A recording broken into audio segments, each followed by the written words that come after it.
ಓಶೋ ಹೇಳ್ತಾರೆ, ಮನುಷ್ಯ ಶತಮಾನಗಳಿಂದ ಒಂದು ಭ್ರಮೆಯಲ್ಲಿ ಬದುಕ್ತಾ ಬಂದಿದ್ದಾನೆ. ಅವನ ನಂಬಿಕೆ ಏನಂದ್ರೆ ಎಷ್ಟು ಹೆಚ್ಚು ಶ್ರಮ ಪಡ್ತೀವೋ ಅಷ್ಟೇ ಹೆಚ್ಚು ಹಣ ಬರುತ್ತೆ. ಈ ಭ್ರಮೆ ಎಷ್ಟು ಆಳವಾಗಿದೆ ಅಂದ್ರೆ ಇದರ ಪ್ರಶ್ನೆ ಕೇಳೋ ಸಾಹಸ ಕೂಡ ತುಂಬಾ ಕಡಿಮೆ ಜನ ಮಾಡ್ತಾರೆ. ಇತಿಹಾಸ ಇದಕ್ಕೆ ಸಾಕ್ಷಿ ಇದೆ. ಎಲ್ಲಕ್ಕಿಂತ ಹೆಚ್ಚು ಬೆವರು ಸುರಿಸೋ ಜನ ಎಲ್ಲಕ್ಕಿಂತ ಶ್ರೀಮಂತರಾಗಿರೋದಿಲ್ಲ. ಹೊಲದಲ್ಲಿ ಹಗಲು ರಾತ್ರಿ ಮೈ ಬಗ್ಗಿಸೋ ಕೆಲಸ ಮಾಡೋ ರೈತ ಅರಮನೆಯಲ್ಲಿ ಇರೋ ರಾಜನಿಗಿಂತ ಜಾಸ್ತಿ ಶ್ರಮ ಪಡ್ತಾನೆ.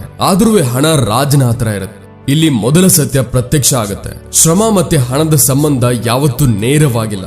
ಏನಾದ್ರೂ ಕೇವಲ ಶ್ರಮದಿಂದ ಮಾತ್ರ ಹಣ ಬರ್ತಿದ್ರೆ ಆಗ ಜಗತ್ತಿನ ಪ್ರತಿಯೊಬ್ಬ ಕಾರ್ಮಿಕ ಸಾಮ್ರಾಟ ಆಗಿರ್ತಿದ್ದ. ಪ್ರತಿಯೊಬ್ಬ ಕೂಲಿಯ ಹತ್ರ ಖಜಾನೆ ಇರ್ತಿತ್ತು ಮತ್ತೆ ಪ್ರತಿಯೊಬ್ಬ ಸೈನಿಕ ಚಿನ್ನದಿಂದ ಮುಳುಗಿರ್ತಿದ್ದ. ಆದ್ರೆ ವಾಸ್ತವಿಕತೆ ಇದರ ವಿರುದ್ಧವಾಗಿದೆ. ಹಣ ಆ ವ್ಯಕ್ತಿ ಹತ್ರ ಹೋಗುತ್ತೆ ಯಾರು ಶ್ರಮ ಅನ್ನಲ್ಲ, ವ್ಯವಸ್ಥೆನ ಅರ್ಥ ಮಾಡ್ಕೋತಾನೋ, ಯಾರು ಕೈಗಳಿಂದಲ್ಲ ತನ್ನ ಮಸ್ತಿಷ್ಕದಿಂದ ಶ್ರಮ ಪಡಿಸ್ತಾನೋ. ಶ್ರಮ ಶಕ್ತಿ ಇದೆ, ಆದ್ರೆ ಶಕ್ತಿಗೆ ಯಾವುದೇ ದಾರಿ ಇಲ್ಲದೆ ವಿನಾಶಕ ಆಗುತ್ತೆ. ಶ್ರಮ ಪಡುವ ವ್ಯಕ್ತಿ ಸಾಮಾನ್ಯವಾಗಿ ತನ್ನ ಶ್ರಮದಲ್ಲಿ ಎಷ್ಟು ಮುಳುಗಿರ್ತಾನೆ ಅಂದ್ರೆ ಅವನು ಇದನ್ನ ನೋಡೋದಕ್ಕೆ ಆಗಲ್ಲ. ಅವನ ಈ ಶ್ರಮ ಯಾರಿಗೋಸ್ಕರ ಫಲ ಕೊಡ್ತಿದೆ? ಹಣ ಅಲ್ಲಿ ಹುಟ್ಟುತ್ತೆ ಎಲ್ಲಿ ಬೆಲೆನ ಹುಟ್ಟಿಸ್ತಾರೋ, ಮತ್ತೆ ಬೆಲೆ ಕೇವಲ ಶ್ರಮದಿಂದ ಅಲ್ಲ. ಓಶೋ ಹೇಳ್ತಾರೆ, ಒಬ್ಬ ವ್ಯಕ್ತಿ ಹಳ್ಳ ತೋಡ್ತಾನೆ, ಬೇರೆ ವ್ಯಕ್ತಿ ಆ ಹಳ್ಳ ಇರೋ ಜಾಗದ ಚುನಾವಣೆ ಮಾಡ್ತಾನೆ. ಬೆವರು ಮೊದಲನೇ ಒಂದು ಹರಿಯುತ್ತೆ, ಲಾಭ ಎರಡನೇ ವ್ಯಕ್ತಿದಾಗತ್ತೆ. ಏನಿದು ಅನ್ಯಾಯ ಅಲ್ವಾ? ಇದು ನಿಯಮ ಇದೆ. ಹಣ ಕರ್ಮದ ಪುರಸ್ಕಾರ ಅಲ್ಲ, ಹಣ ಬುದ್ಧಿಯ ಪ್ರತಿಕ್ರಿಯೆ ಇದೆ. ಯಾವ ವ್ಯಕ್ತಿ ಕೇವಲ ಶ್ರಮ ಪಡ್ತಾನೋ ಅವನು ಸ್ವಯಂನ ಮಾರಾಟ ಮಾಡ್ತಾನೆ. ಯಾವ ವ್ಯಕ್ತಿ ಚುರುಕು ಬುದ್ಧಿನ ಉಪಯೋಗಿಸಿ ಉಪಾಯ ಮಾಡ್ತಾನೋ ಅವನು ಬೇರೆಯವರ ಶ್ರಮನ ಖರೀದಿ ಮಾಡ್ತಾನೆ. ಇದೇ ವ್ಯತ್ಯಾಸ ಒಬ್ಬ ರಾಜ ಮತ್ತೆ ಸೇವಕನಲ್ಲಿ ಇರುತ್ತೆ. ಓಶೋ ಹೇಳ್ತಾರೆ, ಒಬ್ಬ ಕೆಲಸ ಮಾಡೋ ಸೇವಕ ಯೋಚಿಸ್ತಾನೆ ಇವತ್ತು ಎಷ್ಟು ಕೆಲಸ ಮಾಡ್ಬೇಕು. ಒಬ್ಬ ರಾಜ ಯೋಚಿಸ್ತಾನೆ ಯಾರಿಂದ ಕೆಲಸ ಮಾಡಿಸ್ಬೇಕು ಮತ್ತೆ ಯಾವಾಗ ನಿಂತ್ಕೋಬೇಕು. ಶ್ರಮದಿಂದ ಯಾವಾಗ್ಲಾದ್ರೂ ಬಡವರನ್ನ ಬಿಡುವಿಲ್ಲದೆ ಹಾಗೆ ಇಡುವ ಸಫಲ ಆಯುಧ. ಅವರನ್ನ ಎಷ್ಟು ಸುಸ್ತು ಮಾಡಿಸ್ತಾರಂದ್ರೆ ಅವರು ಯೋಚಿಸೋದಕ್ಕೂ ಆಗದೆ ಇರೋಷ್ಟು. ಯೋಚಿಸೋದು ಭಯಾನಕ ಇರುತ್ತೆ, ಯಾಕಂದ್ರೆ ಯೋಚಿಸೋದು ಪ್ರಶ್ನೆ ಹುಟ್ಟಿಸುತ್ತೆ ಮತ್ತೆ ಪ್ರಶ್ನೆ ವ್ಯವಸ್ಥೆಗಳನ್ನ ಅಲ್ಲಾಡಿಸುತ್ತೆ. ಅದಕ್ಕೆ ಸಮಾಜ ಶ್ರಮಕ್ಕೆ ಪೂಜಿಸುತ್ತೆ, ಆದ್ರೆ ಬುದ್ಧಿಯಿಂದ ಹೆದರುತ್ತೆ.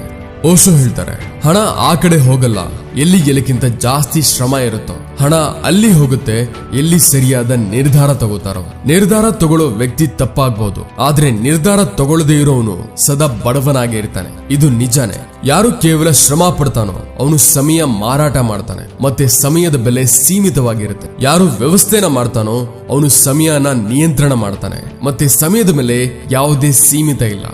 ಓಶೋ ಹೇಳ್ತಾರೆ, ಹಣ ಯಾವತ್ತು ಸುಸ್ತಾಗಿರೋ ಶರೀರನ ಆಯ್ಕೆ ಮಾಡಲ್ಲ.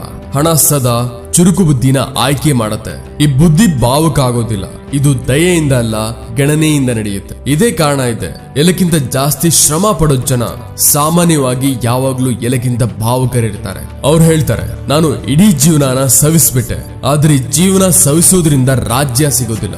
ರಾಜ್ಯ ಬೆಳೆಯೋದು ಸರಿಯಾದ ನಿರ್ಧಾರಗಳಿಂದ. ಓಶೋ ಹೇಳ್ತಾರೆ, ಹಣ ಆ ವ್ಯಕ್ತಿಗೆ ಸಿಗುತ್ತೆ ಯಾರಿಗೆ ಗೊತ್ತೋ ಯಾವಾಗ ಕೆಲಸ ಮಾಡ್ಬೇಕು ಮತ್ತೆ ಯಾವಾಗ ಹಿಂದೆ ಬರಬೇಕು. ಯಾರಿಗೆ ಗೊತ್ತೋ ಯಾವ ಯುದ್ಧನ ಹೋರಾಟ ಮಾಡ್ಬೇಕು ಮತ್ತೆ ಯಾವುದರಿಂದ ದೂರ ಇರಬೇಕು ಅನ್ನೋದು. ಪ್ರತಿಯೊಂದು ಹೋರಾಟ ಗೆಲ್ಲೋದು ಮುಖ್ಯ ಅಲ್ಲ, ಆದ್ರೆ ಪ್ರತಿಯೊಂದು ಹೋರಾಟಕ್ಕೆ ಇಳಿಯೋದು ನಿಶ್ಚಿತವಾದ ಬಡತನ.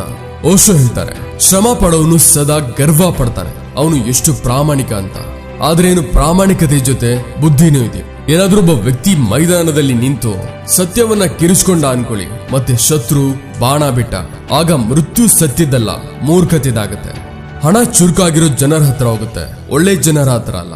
ಈ ವಾಕ್ಯ ಕಹಿ ಇದೆ ಆದ್ರೆ ಸತ್ಯ ಇದೆ.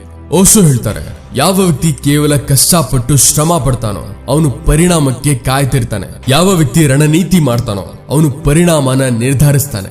ಇದೇ ಕಾರಣ ಇದೆ ಇತಿಹಾಸದಲ್ಲಿ ರಾಜರು ಕಡಿಮೆ ಇದ್ರು, ಸೇವಕರು ಜಾಸ್ತಿ ಇದ್ರು.